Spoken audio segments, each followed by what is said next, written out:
आज की ये कहानी थोड़ी यूनिक होने वाली है, जिसमें हम देखेंगे एक ऐसी मोटी लड़की को जो कि अपने पति से बदला लेने के लिए प्लास्टिक सर्जरी करवाकर एक खूबसूरत लड़की में बदल जाती है। कहानी की शुरुआत कोरिया में न्यूज दिखाने से होती है, जहां पर न्यूज एंकर बता रही होती है कि कोरिया में प्लास्टिक सर्जरी इंडस्ट्री बूम पर है। काफी दूर दूर से लोग प्लास्टिक सर्जरी करवाने के लिए कोरिया में आते हैं। इसके बाद हम एक सारा नाम की लड़की से मिलते हैं, जो कि हाल ही में अब्रॉड से वापस कोरिया में आई है। और ये लड़की काफी ज्यादा ब्यूटीफुल होती है, इतनी ब्यूटीफुल होती है कि जहाँ पर भी जाती है लोग इसे ही नोटिस करते हैं। इतना ही नहीं, जब सारा कपड़े खरीदने के लिए मॉल में जाती है और चेंजिंग रूम में कपड़े चेंज कर रही होती है, तो एक आदमी उसका पीछा करता करता यहाँ तक आ पहुंचता है, जिसको यहाँ पर देखकर सारा चिल्ला पड़ती है और फटाफट बाहर जाकर सिक्योरिटी को इसके बारे में इन्फॉर्म करती है। अगले सीन में सारा टीवी में एक कंपटीशन शो को देखती है, जिसमें अलग अलग मोटी लड़कियां आकर पार्टिसिपेट करती है और जो भी इस कंपटीशन को जीतेगी उसे प्लास्टिक सर्जरी के थ्रू एक खूबसूरत लड़की में बदलने का मौका मिलेगा। आज के एपिसोड में जिम नाम की एक मोटी लड़की की कहानी बताई जा रही होती है, जिसको अपने मोटापे की वजह से काफी परेशानी होती है। वैसे तो जिम एक बहुत ही अच्छी लड़की होती है, लेकिन उसके आसपास के लोग उसके मोटापे की वजह से उसका मजाक उड़ाते हैं, यहाँ तक कि उसके ससुराल वाले भी उसको पसंद नहीं करते हैं। जिम के हस्बैंड का नाम कांग है, जो कि अपने काम के सिलसिले में 7 सालों से इस कंट्री से बाहर रह रहा है। जिम की इस कहानी को देखकर सारा को उसके लिए काफी बुरा लगता है। इसके बाद सारा अपने घर आती है और घर का पासवर्ड चेंज कर देती है, क्योंकि उसका पीछा करते करते लोग उसके घर तक पहुंच जाते हैं। रात को सारा टीवी ऑन करके वापस उस शो को देखने लगती है, जिसमें बताया जा रहा होता है कि जिम को इस शो से निकाल दिया गया है, जो जान के सारा परेशान होने लगती है और फटाफट उस टीवी शो के प्रोड्यूसर को कॉल करके इसके बारे में पूछती है, जहाँ पर वो बताता है कि जिम ने खुद ही इस कॉम्पिटिशन को छोड़ा है, जिसकी ये बात सुन के सारा हैरान रह जाती है। अगले सीन में हम जिम को देखते हैं, जिसको पता चलता है कि उसका हस्बैंड वापस कोरिया आ चुका है और अभी वो एक होटल में ठहरा हुआ है। इसलिए जिम फटाफट उस होटल में जाती है, लेकिन रूम में जाकर देखने पर उसे पता चलता है कि रूम में तो कोई भी नहीं है। कुछ देर बाद उसका हस्बैंड कांग एक लड़की के साथ रूम के अंदर आता है और रूम के अंदर आने के बाद गेट बंद कर देता है। इस लड़की का नाम चायून है। सारा भी यहीं पर छुपी होती है और ये सारा तमाशा देख रही है, जहाँ पर उसे पता चलता है कि उसका हस्बैंड का इस लड़की के साथ चक्कर चल रहा है। दूसरे दिन जिम चायून से मिलने के लिए जाती है और उसे कहती है कि तुम्हारे मेरे हस्बैंड के साथ जो भी चक्कर चल रहा है प्लीज उसे खत्म कर दो। तुम तो इतनी खूबसूरत हो कि तुम्हें कोई भी मिल सकता है, लेकिन मेरे पास मेरे हस्बैंड के सिवा और कोई भी नहीं है। जिस पर चायून कहती है कि इन 7 सालों में बहुत कुछ बदल गया है।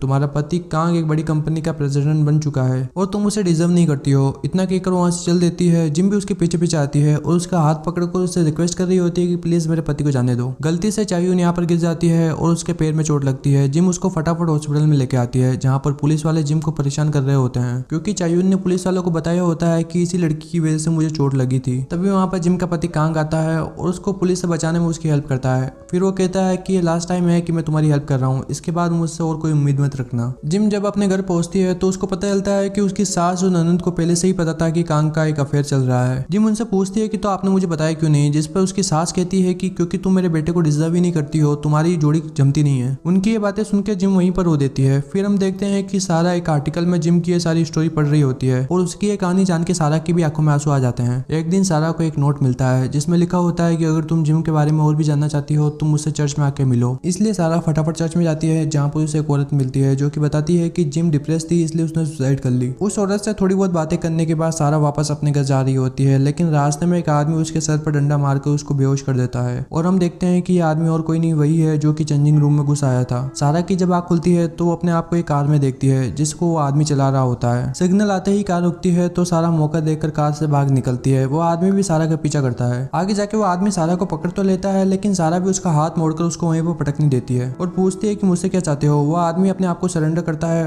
और सारा को बताता है कि तुम ही जिम हो, जिसकी ये बात सुनकर सारा के तोते उड़ जाते हैं। फिर वो आदमी बताता है कि कुछ महीनों पहले जिम का एक कार एक्सीडेंट हुआ था, जिसमें वो किसी तरह से बच तो गई थी, लेकिन जब वो अपने घर पहुंची तो उसने देखा कि उसके ससुराल वालों ने उसे पहले से ही मरा हुआ डिक्लेयर करके उसका फ्यूनरल कर दिया है। इसके बाद जिम एक प्लास्टिक सर्जन के पास जाती है और उसे रिक्वेस्ट करती है कि मुझे खूबसूरत बना दो, मुझे अपने ससुराल वालों से बदला लेना है। पहले तो सर्जन ने इसके लिए साफ मना कर दिया, लेकिन जिम की ज्यादा रिक्वेस्ट करने पर वो भी इसके लिए मान गया। फिर उसने जिम की सिर से लेकर पांव तक कंप्लीट प्लास्टिक सर्जरी करके उसको एक खूबसूरत लड़की में बदल दिया। प्रेजेंट में वो आदमी सारा को बता रहा होता है कि वो ब्यूटीफुल लड़की और कोई नहीं तुम ही हो और वो प्लास्टिक सर्जन में ही हूँ और मेरा नाम ताई है। सर्जरी के साइड इफेक्ट की वजह से तुम अपने पास्ट की सारी मेमोरीज भूल चुकी हो, इसलिए मैं तुम्हारे इलाज के लिए तुम्हारा पीछा कर रहा था। साथ ही ताई सारा को ये भी बताता है कि अभी जिस अपार्टमेंट में तुम रहती हो वो भी मेरा ही है। सारा को अपनी गलती का एहसास होता है और वो अपने बर्ताव के लिए ताई से माफी मांगती है और आज डिनर के लिए उसे इनवाइट भी करती है, लेकिन ताई सारा से नाराज होता है और वो कहता है कि तुम्हें मुझे इसका कंपनसेशन देना होगा। इसके लिए तुम एक कॉन्ट्रैक्ट साइन करोगी जिसमें लिखा होगा कि जो भी मैं बोलूंगा तुम वो करोगी, जिसके लिए सारा भी मान जाती है। सारा को अपने हस्बैंड से बदला लेना है, लेकिन वो क्या करेगी कैसे करेगी उसको कुछ भी आइडिया नहीं है। ताई उसकी हेल्प करने का प्रॉमिस करता है और ये दोनों मिलकर प्लान बनाते हैं कि किसी तरह से कांग को सारा के प्यार में गिराना होगा, जिसके बाद हम उस उसका विश्वास जीत कर उसको डिस्ट्रॉय कर देंगे। फिर ताई सारा को जिम में लेके जाता है जहाँ पर वो एक्सरसाइज करके अपना बॉडी फैट कम कर सकती है। साथ ही वो उसको अलग अलग टॉपिक्स की बुक्स भी देता है जिनको पढ़ के वो थोड़ी बहुत दुनियादारी के बारे में सीख सकती है। एक दिन ये दोनों एक न्यूज को देखते हैं जिसमें बताया जा रहा होता है कि कांग और चायून की जल्दी ही शादी होने वाली है, जो देखकर सारा को उस पर बहुत गुस्सा आता है और दोनों डिसाइड करते हैं कि हमें जो भी करना है जल्दी से जल्दी करना होगा। शाम को जब सारा घर आती है तो ताई के सामान में उसे कुछ फोटोज देखने को मिलती है जिन फोटोज में ताई और चायून दोनों साथ में होते हैं। तभी वहाँ पर ताई भी आ जाता है। सारा इसके बारे में उससे पूछती है तो ताई बताता है कि चायून मेरा क्रश थी लेकिन तुम्हारे पति ने उससे मुझसे छीन लिया। जिसकी ये बात सुन के सारा समझ आती है कि ये बिना मतलब मेरी हेल्प नहीं कर रहा है, इसको भी चायून से बदला लेना है। अब इन दोनों का एक ही मकसद होता है कि इनको किसी भी हाल में कांग और चायून की शादी तुड़वानी है। इसके साथ ही वो सारा को ये भी बताता है कि मैं कोई सर्जन वर्जन नहीं हूँ, तुम्हारी सर्जरी मेरे भाई ने की थी। अगले दिन वीआईपी लोगों की पार्टी होती है जिसमें सारा भी जाती है। इसी पार्टी में कांग भी आया होता है। ताई का यहाँ पर प्लान होता है कि सारा कांग से मिलेगी, उसे फ्लर्ट करने की कोशिश करेगी और उसे अपनी तरफ अट्रैक्ट करेगी। ताई भी इसी पार्टी में होता है और वो सारा को ब्लूटूथ ईयरफोन के थ्रू गाइड करने की कोशिश कर रहा है। लेकिन सारा के लिए ये सब कुछ इतना आसान होने वाला नहीं है। वो कांग के सामने जाते ही नर्वस हो जाती है और उसके सामने अजीब सी हरकतें करने लगती है। कांग सारा को देखता तो है लेकिन उसकी ये हरकतें देखकर वो वहां से चला जाता है। अब उनका ये प्लान तो डूस हो जाता है, इसलिए ताई सारा को सेकंड प्लान बताता है जिसमें सारा इस पार्टी में सबसे बड़ा डोनेशन करेगी, जिस वजह से वो पूरी पार्टी में हाईलाइट होगी और कांग को सारा से मिलना ही पड़ेगा। लेकिन सारा कहती है कि मेरे पास तो कोई पैसे नहीं है, मैं कहां से लेके आऊंगी। ताई कहता है कि तुम पैसे वैसे की चिंता मत करो, वो मैं संभाल लूंगा। फिर पार्टी में चायून अनाउंस करती है कि सबसे बड़ा डोनेशन सारा नाम की लड़की ने दिया है, इसलिए सारा प्लीज स्टेज पर आओ। सारा जाती है और कांग से मिलती है। कांग उसको डोनेशन करने के लिए थैंक्स बोलता है, लेकिन कांग को अपने सामने देखते ही सारा के वापस पसीने छूट जाते हैं और वो यहाँ पर कुछ बोल भी नहीं पाती है, उल्टा उसको हिचकियां आने लगती है। उसका प्लान था कि वो कांग से फ्लर्ट करने की कोशिश करेगी, लेकिन फ्लर्ट करना तो दूर, उल्टा उसके सामने शर्मिंदा हो जाती है।